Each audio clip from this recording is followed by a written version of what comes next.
to make you accept all the bad things that are happening, to turn you into a biological android, a type of zombie. You cannot make this up. Please send this video to everyone you know. For God's sakes, understand how serious this is. This is a global, scientific, corporate takeover of life itself. The globalists aren't just re-engineering corn and wheat and every other major crop and engineering sterilants into them. Suddenly, all over the news, they're promoting lithium and Prozac and other drugs in the water. Head bioethicist at Cambridge, they're the people that advise and set medical policy for doctors, are announcing they want to force drug you, and they're calling it cognitive enhancement. I've got a CBS News piece where they say that mercury helps your intelligence when everyone knows it causes brain damage. Mercury-containing vaccines may help, not harm kids, according to 2 new studies in the journal Pediatrics. You feel sleepy and relaxed. So relaxed. You trust me and what I say. Has she given up fighting? Alex is about to get a shock from an old friend now on BBC One in Ashes to Ashes. And remember, it was acceptable in the 80s.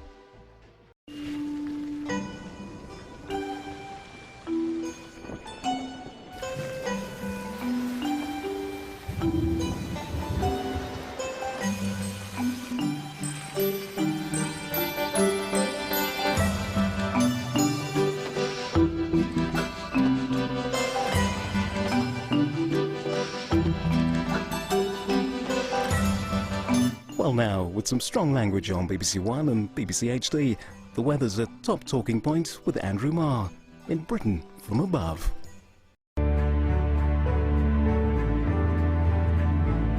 Time for a look at the BBC News, now on BBC One with Fiona Bruce.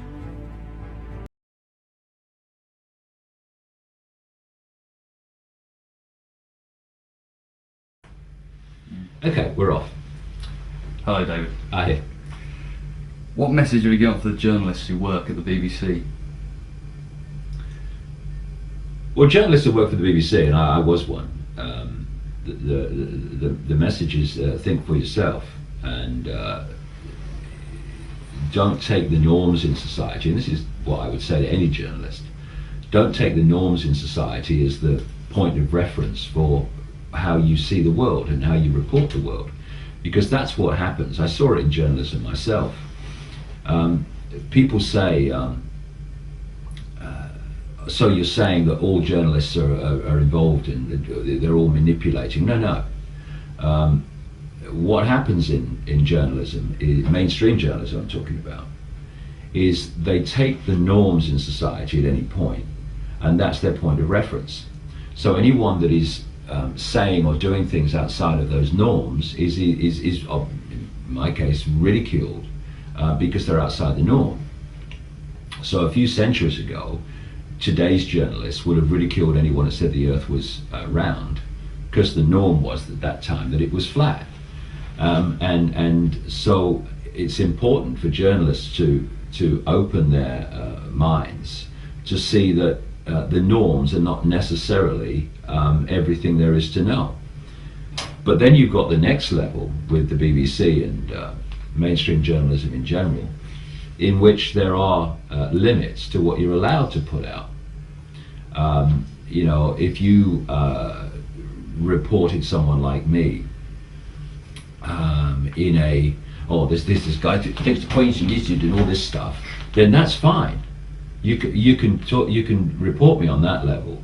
But if you said, okay, we're gonna do this report or this documentary on this guy, and actually we're going to take seriously what he's saying, not that we're going to believe it, but what we're going to do is we're going to go with an open mind and we're going to look at the evidence, then that's a completely different situation. And I doubt very much if that would be acceptable, and certainly would never make the air. I've been interviewed a couple of times by tabloid journalists who wanted to do, on the last occasion, a 2-page feature about what I was saying about me, and all the photographs were taken and everything. But his article was going to be, actually, this guy's not crazy, and he might be saying this, but hey, you know, never made the paper, never got in, just never ever used. And this guy was a named frontline writer for that paper, never used. So there are two things running together in journalism. One is the closed-mindedness of most journalists, they're certainly not all, and the other thing is even those that are open to seeing life in a more expansive way, they then face the block of the structure. And the worst kind of censorship is self-censorship. This is how the system works. It's like the mouse in the laboratory maze. If you're going to get a shock all the time for going down these channels, then you stop going down them, and you can take the shock technology away, the mouse won't go down there anymore because it's been shocked too many times. And with journalists, if you know that if you cross a certain line in what you write, then there's going to be, it's either going to get spiked, not used, or there's going to be a problem for you, then eventually most journalists know the line they shouldn't cross. And there's a very interesting documentary which is available through the internet. It's about, I forget what it's called now, but it's about Fox News. And it's a documentary talking to former people who work for Fox News, of course Murdoch's station in America, which is the most biased station I've ever seen. And they tell this whole story of how there's such limits on what they can say and how they can report things that in the end you just stop putting it in or offering it or doing it if it crosses that line. Self-censorship's the worst thing, because then, you know, there's no confrontation, there's no debate, hey, why is this being censored? It just isn't done, and that's the worst kind of censorship. And journalists who succumb to that, well, they've succumbed to any connection to the word journalist for me. Mm-hmm. Yes, thanks. Hello. Hi. David Icke. I've kind of been interviewed on a program at 10:15. Right. We have reviewed the material which was submitted to us. Say again? We've reviewed the material which was submitted to us. Uh-huh. And we've also reviewed the radio regulations 1986. I don't believe it. You got an exclusive here. Go ahead. And we just don't feel comfortable with it. Why? Just don't feel comfortable. Why? Explain to me. No, that's it. Sorry. Thank you very much for your time. You have invited me onto a radio station. I turn up on time, and you stand there and say, without any substance or explanation, we're not having you on. Now, I just explained to you. No, you haven't. Why? Tell me why. I have reviewed the material which you have written, and I don't feel comfortable with it on the radio. Why? No, that's it. This is what I'm talking about when I say the public are given one version of reality, and people like this at AM 1040 in Vancouver prevent them having another version of reality, which means, of course, that they're getting part of the story and not what they're really entitled to hear. And if you think not exposing the fact that children are being abused in fantastic numbers, my friend, is too much for your radio station, then you tell the children who are being abused. Thanks for coming in. You know what your radio station is? Thanks for coming in. It's pathetic. Thank you very much for coming in. And you say you believe in freedom? You couldn't spell it. Thanks for coming in. Thank you. Nice to meet you. This is life in the free world, ladies and gentlemen. And this is one of the architects, unknowingly, of the destruction of our freedom. Good morning. Good morning, sir. This is unbelievable.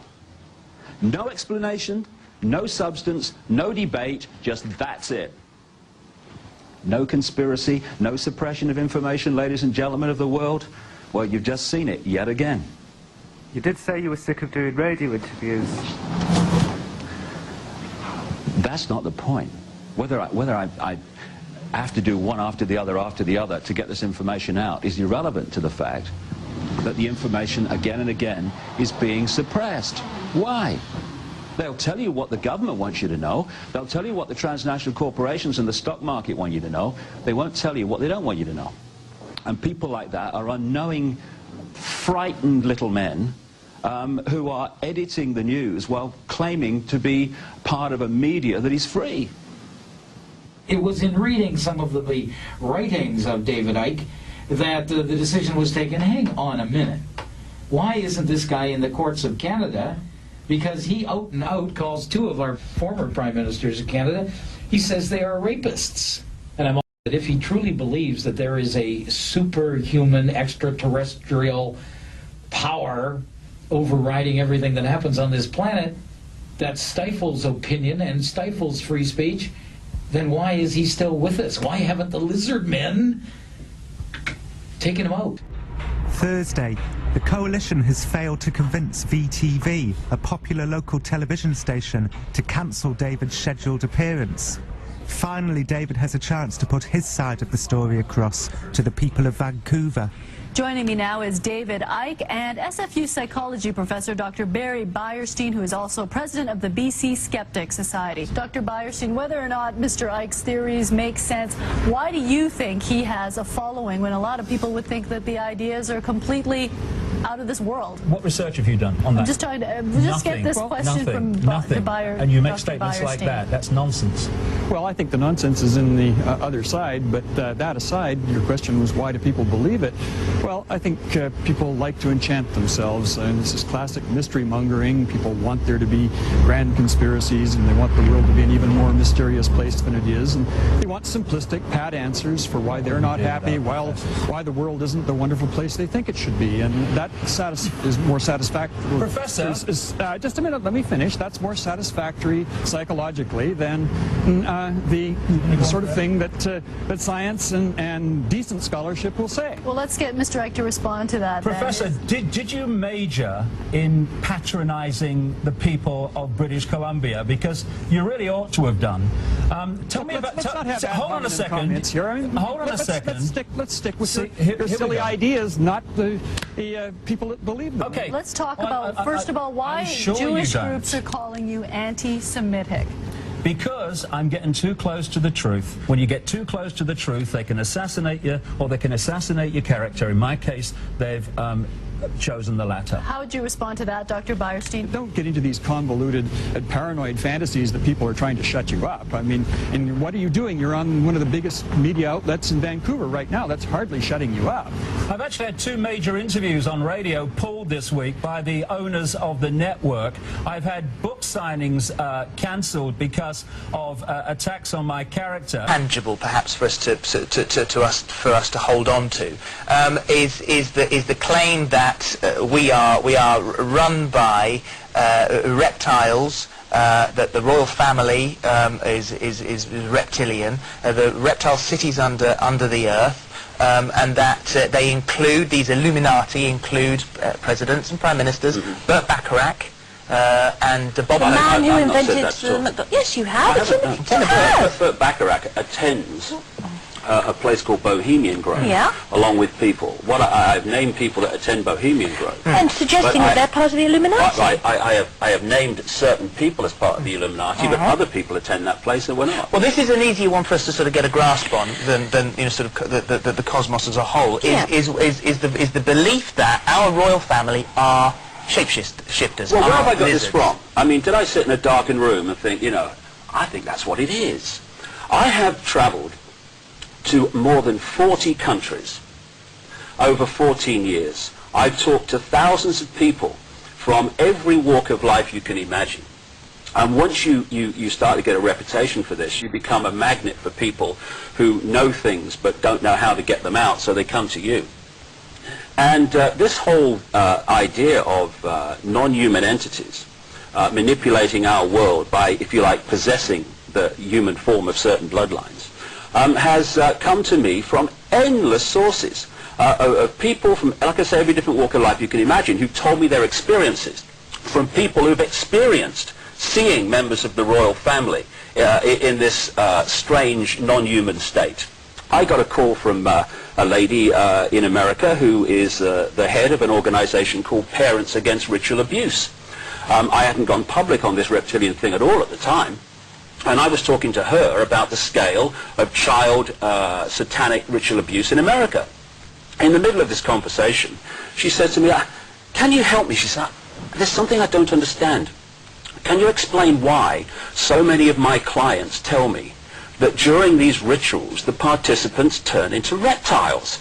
And this has come to me from so many different sources. Then you go back and you look at the ancient accounts in Asia, South America, Australia, North America, of accounts of what happened to them in the ancient past. And what do you find? You find again and again this constantly recurring theme of entities moving between human and reptilian They can't be form. happy that you're sort of outing them. Why haven't they killed you? Well, what's kind of interesting is that the attempts to stop me speaking in public and the attempts to stop my books being published massively increased once I introduced the reptilian element to it. I have had a tremendous... An element of a bestseller there then, eh, David? And a Let's put tremendous something strange in. amount of effort to stop me speaking in public, not least in North America. Why, if I'm crazy, just leave me to it. Well then, you see, you take symbols like the ancient symbol of the dragon, which is all outside the city of London on the boundaries, presumably the dragon on the Welsh flag. You make a reference to the frog prince, therefore not being a fairy tale because a human has to kiss an amphibious reptile thing. George and the dragon, I suppose. These are all, you think, mythical but real. Well, when you go back to the ancient world, you find that symbolism they use for many things turns up in the modern world. And of course, to people that don't understand the symbolism, have not been initiated into the knowledge, they see the symbol and that's it. But the people behind this manipulation to a global Orwellian fascist state, now I've been talking about this in my books for 14 years. Is anyone really still today so naive that they're not looking around them, particularly since 9/11, and seeing that we are moving daily into this Orwellian global fascist state?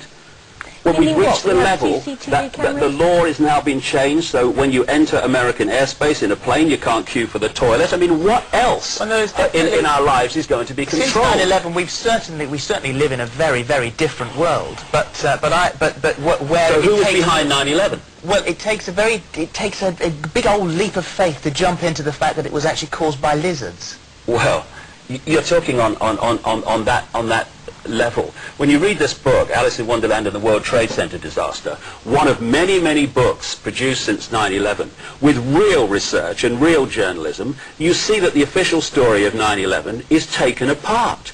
It had to be caused and orchestrated within the borders of the United States.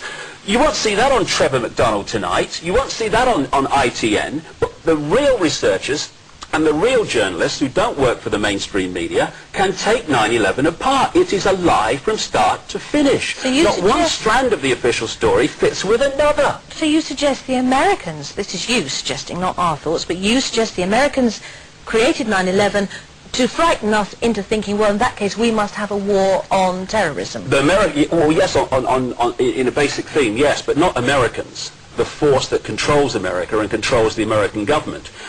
The technique of which 9/11... Which is the city here? Sorry? Which is the city here in the UK? Well, it effectively controlled from Europe. America has been set up as a big bad Satan, so everyone's looking over there. That's where the power is, America, when the real power is actually in Europe, in the secret society network, where the center of the secret society network is. But 9/11 is a classic example of a mass mind manipulation technique I've been writing about for years, which I call problem, reaction, solution. You want to change society in a way that you know if you operate openly, you'll get a reaction against it. People say, we're not having this, what are you doing? So you play this technique, dead simple. Stage one, you create a problem. You make sure that someone is immediately blamed for it, so the public focus is, oh, that's the villain, so they don't open-mindedly look at who could be behind it. Stage two is you communicate the official version of that story to the public through the media, mainstream media, unquestioned. So you want the public at stage two to say, this can't go on, something must be done, what are they going to do about it? And then at stage three, you openly offer the solutions to the problems you created, which are changes in society, like we've had since 9/11, that fundamentally advance the agenda to the global fascist state. Ask me back in 5 years' time, Well, and you'll be asking different if we're questions. here after the Bible Code man who said we would all be blown up by 2006. David, thank you. It's lovely to see. We've known each other for years, and thank you for coming in. And the book, Tales from the Time Loop. There it is. And Alice in Wonderland, the World Trade Center. And we'll see you after the break. Welcome back to Wogan Now and Then. I first interviewed my next guest in 1991. Before then, he was best known as a popular BBC sports presenter, but by the time he'd appeared on Wogan, his life had taken a dramatic change. He proclaimed he was the son of the Godhead. He wore turquoise, as he believed it brought him closer to God. Have a look at this. So evil has been in control of the planet for 12,000 years. It has been the dominating force. Evil's not the right word. It is imbalance. But it has been increasingly in control. As I repeat, survey the world, ladies and gentlemen. Is the force of love in control of this world, guiding this planet at this time? Of course not. The negativity, the thoughts that I'm talking about that are very destructive, are pouring out of this planet Let me every interrupt day. you. Was it a great shock for you to discover this at 38? Well, I think the word is gobsmacked. But again, you know, the best way of removing negativity is to laugh and be joyous. So I'm delighted that there's so much laughter in the audience tonight. But no, it's but just let me say this. They're laughing at you. They're not laughing with you. Fine.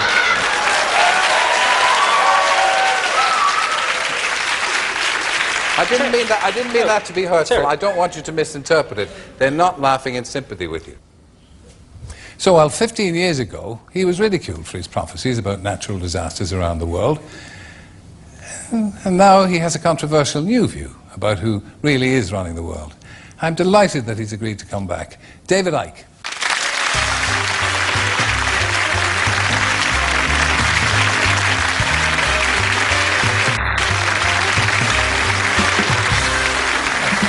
Thank you, no problem. Nice to see you. Thank you. Now, again, when I see that, I'm slightly embarrassed by it because I thought I was a bit sharp with that comment. So, and at the time I said I didn't mean it to embarrass you. So, that interview at the time, it changed everything for you, didn't it? Well, it changed everything in the sense of I couldn't walk down any street in Britain without being laughed at by most of the people. Going in a pub, there was uproar. A comedian only had to say my name to get a laugh. And what that does is it reveals to you the level of immaturity that passes for adulthood in this country, whereby clearly a guy was going through an incredible experience. And instead of being mature and saying, why is this guy gone from being this, what you would call straight, normal television presenter, to how he is now? This is interesting. What's happening here? Instead, and I heard the ripples of laughter 16 years on when my name was mentioned. People just laughed. But the other, which gave me a real insight, especially given what I'm doing now in my books, about how easy it is for the few to control the many. Because the many, you know, we laugh at sheep because sheep just follow the one in front. Ah, stupid sheep. We humans have out-sheeped the sheep because at least the sheep need a sheepdog to keep them in line. Humans keep each other in line. And they do it by ridiculing or condemning anyone who commits the crime, because that's what it's become, of being different. I had a choice, Terry, at that point. I could have ended up faced with that scale of ridicule and ended up shaking in the corner. Or I could have said, as I did, laugh, condemn, I don't give a damn. This is me. And if you don't like me, well, that's bad news, because this is the only me there is. And I refuse to conform and be bowed by the ridicule. And what it does, Terry, when you step out of the little box of what will other people think, how do I put this in a way that people won't think I'm crazy, you then realize how small a box you've actually been living in. But you do understand that, and I know you do, that you did make yourself a target because what you were saying was outlandish. It was, by normal standards, outlandish and outrageous, very intense. Just have a look at this. What about eruption? When may we expect tidal waves, eruptions, earthquakes? Well, because of the nature of the way the Earth has been treated over a long period of time, a tremendous amount of energy has built up within the Earth that cannot get out. If it doesn't get out, bang. So this is going to be released in a controlled manner, as controlled as possible, through earthquakes, through volcanoes and such like. If they don't happen, this is not punishment. If they don't happen, there is no Earth. You see, you're still obviously bitter about people's rejection of your ideas. No, absolutely not. What I am is frustrated at watching Orwell's 1984 unfold in front of our eyes by the day while people focus on who shot Phil Mitchell. That is frustrating, because my children and your children, thank you, are going to have to live, indeed, in the timescale, so are we, because we're living in it now, when the most basics of freedoms are being taken away.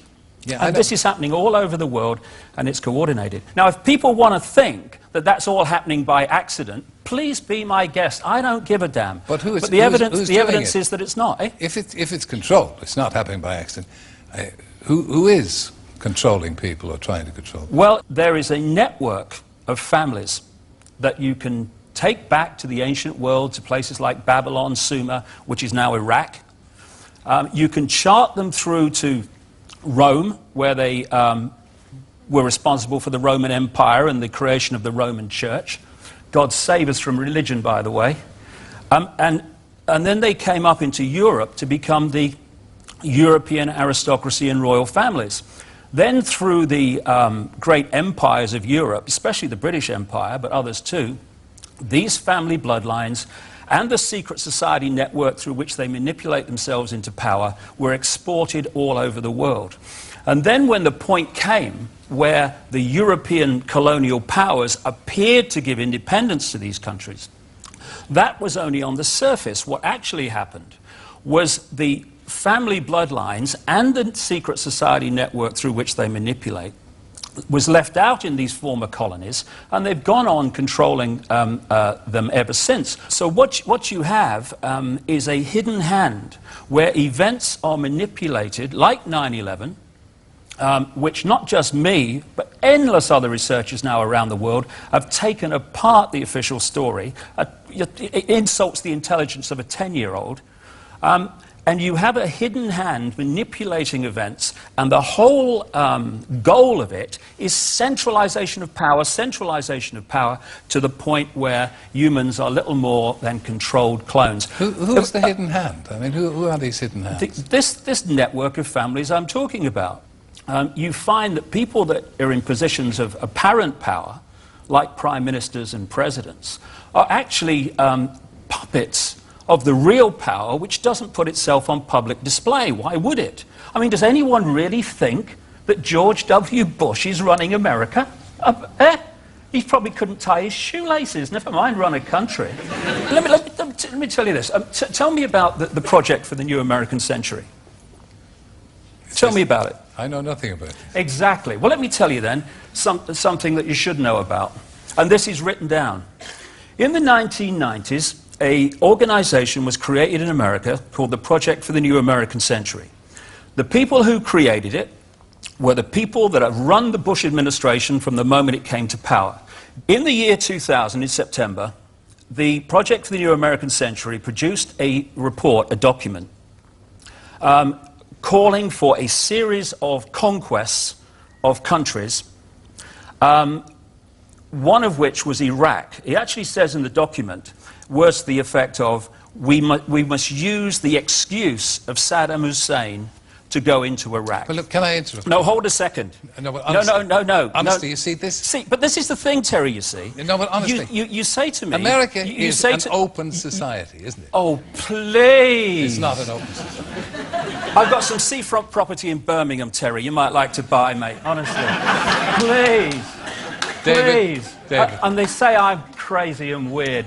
America is an open society. My Well, God. I thought in my innocence that most Americans would know what was going on in America. Oh, God. But it's all, you know it all, and... Oh, see, now you talked about cheap jibes. That's a cheap jibe. No, it's I'm not. not claiming I know it all. I'm saying that I've been to 40 countries. I've spent enormous amount of time in America talking to people who do know what's going on, victims of what's going on, and I'm passing this over to people. But Now, don't sure. You see how preposterous it is? What, the fact that you think America's an open society? No. Absolutely ludicrous, Terry. I've never heard anything so stupid in your life. Okay. Thank you, ladies and gentlemen. David Icke, thank you. Good luck with your mission. Pleasure. Thank you. So join me after the break, and I'll be chatting to Ulrika Johnson about life in the tabloids. You'd be mad to miss it.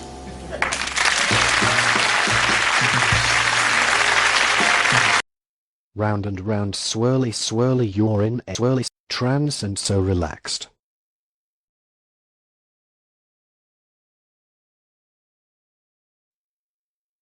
I can't believe we get away with this. It's ludicrous how they can't notice the state they're in being programmed like a load of lemons. Look, some of them are actually rocking back and forth dribbling. Good God. Hello, I'm Kate Silverton with your 90-second update. This is what police believe canoeist John Darwin looked like in the 5 years he was missing. They hope the photo will jog people's memories about where he was during that time. Mr. Darwin's appeared in court accused of insurance fraud. Lee and Rachel Baker ran a care home in Somerset. Today they were arrested on suspicion of murdering 5 elderly people. The bodies of some residents at Parkfield's home in Butley were dug up for tests. British forces are set to be in Afghanistan for a few more years. Gordon Brown's promised continued UK support in the fight against the Taliban. He's been visiting troops there. Jose Mourinho doesn't want to be the next England football coach. The former Chelsea boss has ruled himself out. He did confirm he'd spoken to the FA. And this is a long-eared jerboa. It looks like a mouse-sized kangaroo. It's the first time it's been caught on film. Experts say they're in danger of extinction. Over to Bob for the weather and funnies. A murdering mob, some ugly Bugs Bunny. With a Valentine's card from a ghost town that's haunted by the National Guard and America's least wanted. Coming up next, we got more global warming. The greenhouse effect on the Beatles reforming. A miracle diet of water and lettuce. Los Angeles riots. More after this message.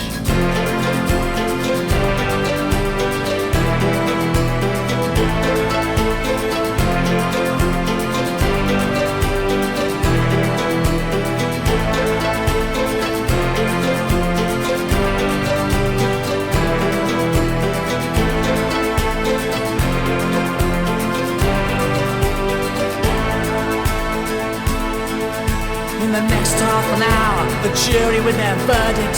2 bags of flour, a pig and a turnip. On the day of the jackass in the year of the bing bong, they adjourn to the crack house for a beer and a sing-song.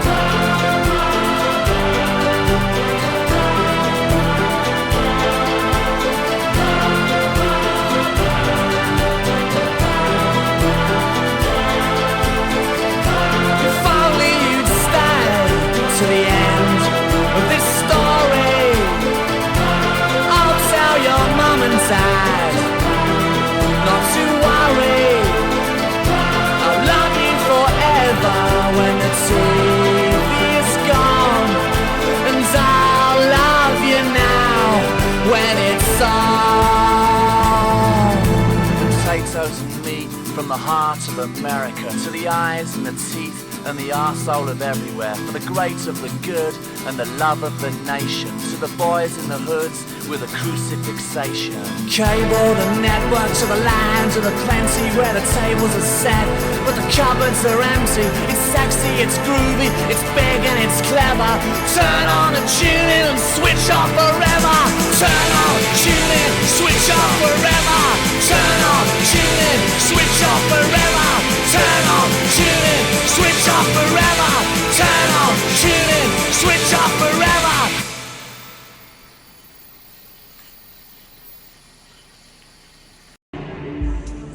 You ever heard that phrase, everyone knows that, mate? Well, why does everyone know that? Well, it's because this system is controlled by what I call repeaters. They're people in the situations of power and influence who just repeat what someone else tells them. A doctor is repeating what they were told at medical school and what the drug companies tell them. You've got teachers who repeat what they learned in their exams and what they learned at teacher training college, and they repeat that to the next generation. And the great repeaters are what pass for journalists. This is that area outside Parliament where they stand there doing their pieces to camera, telling people what's going on. Here we have the crews waiting for the journalists to come across from Westminster and stand there and tell them what's happening in the world. The fact is, they don't know what's happening. They know nothing. So this is what they should be saying if they were telling the truth. Now over to Westminster for the latest news from David Icke. Thank you, you. Well, I've got to be honest, mate, I haven't got a clue what's going on. I tell you what my job is, right? I wear a dark suit, not normally, but, you know, I'm playing here. And I'm come over from there, and I tell you what they've told me is going on. And I deliver it as if I know what's going on, and it's really true. I haven't got a clue if it's true. But they tell me, and they wouldn't lie, would they? I mean, would Tony Blair lie about what's really happening? Would George Bush, please? I'm a journalist, trust me. And so, what we call news, what you get paid a lot of money for reading Autocue about, is merely propaganda that they have told me and I tell you. David Icke, BBC, ITN, CNN, CBS, Sky News, Westminster. You think I'd be on hundreds of radio stations, on all these years, lying? You think I'd get away with that? I've already given you all the evidence and all the proof. Why don't you just go check it out for yourself? When I get up here and tell you Anwar al-Awlaki, I told you this 5 years ago, is CIA operative behind finding these mentally ill Muslims to carry out badly coordinated attacks as a pretext to take our rights. If that wasn't true, I'd be crucified. But people send me emails saying I'm lying about AP and Fox News. I'm not lying about any of this. I'm telling the truth. And a lot of you out there that sit on the fence and quietly know this is true, media people, government people, corporate people who go along with this, you're being enslaved because of it.